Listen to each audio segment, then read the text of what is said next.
ದಕ್ಷಿಣ ಕನ್ನಡ ಜಿಲ್ಲೆಯಾದ್ಯಂತ ಸರ್ಕಾರಿ ರಜೆಯನ್ನ ಘೋಷಿಸಲಾಗಿದೆ. ಯಾಕಂದ್ರೆ ಭಾರೀ ಮಳೆಯ ಹಿನ್ನೆಲೆಯಲ್ಲಿ ಈಗ ಪ್ರಾಥಮಿಕ ಮತ್ತು ಪ್ರೌಢಶಾಲೆ ಹಾಗೆ ಪಿಯು ಕಾಲೇಜುಗಳಿಗೆ ಜಿಲ್ಲಾಡಳಿತ ರಜೆಯನ್ನ ಘೋಷಿಸಿದೆ.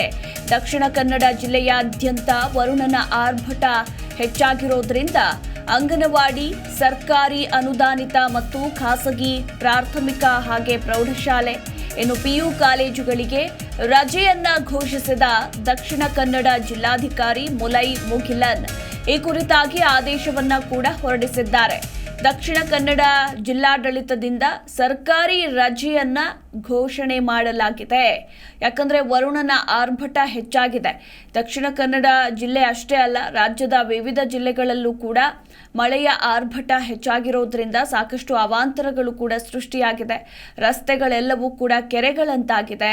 ಒಂದು ಕಡೆ ಜನಜೀವನ ಸಂಪೂರ್ಣವಾಗಿ ಅಸ್ತವ್ಯಸ್ತಗೊಂಡಿದೆ. ವಾಹನ ಸವಾರರು ಪರದಾಡುವಂತಹ ಪರಿಸ್ಥಿತಿ ನಿರ್ಮಾಣವಾಗಿದೆ. ಹೀಗಾಗಿ ವರುಣನ ಆರ್ಭಟ ಹೆಚ್ಚಾಗಿರೋದ್ರಿಂದ ದಕ್ಷಿಣ ಕನ್ನಡ ಜಿಲ್ಲೆಯಾದ್ಯಂತ ಇವತ್ತು ಸರ್ಕಾರಿ ರಜೆಯನ್ನ ಘೋಷಿಸಲಾಗಿದೆ. ಪ್ರಾಥಮಿಕ ಮತ್ತು ಪ್ರೌಢಶಾಲೆ ಹಾಗೆ ಪಿಯು ಕಾಲೇಜುಗಳಿಗೆ ಇನ್ನು ಅಂಗನವಾಡಿಗೆ ರಜೆಯನ್ನ ಘೋಷಿಸಲಾಗಿರುವಂಥದ್ದು.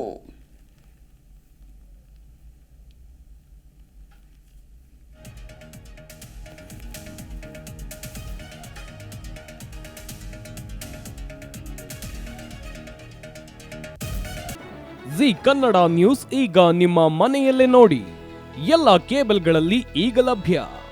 ಸನ್ Direct 292, Jio TV 1334, U digital 162, city cable 51, GTPL 17, Abhishek cables 821, rock line telecommunication 51, Shri Basaveshwara number 60, Vinayaka digital number 53, in digital number 896ರಲ್ಲಿ ನಿಮ್ಮಿಸ್ತದ ಜಿ ಕನ್ನಡ ನ್ಯೂಸ್ ನೋಡಿ ಆನಂದಿಸಿ.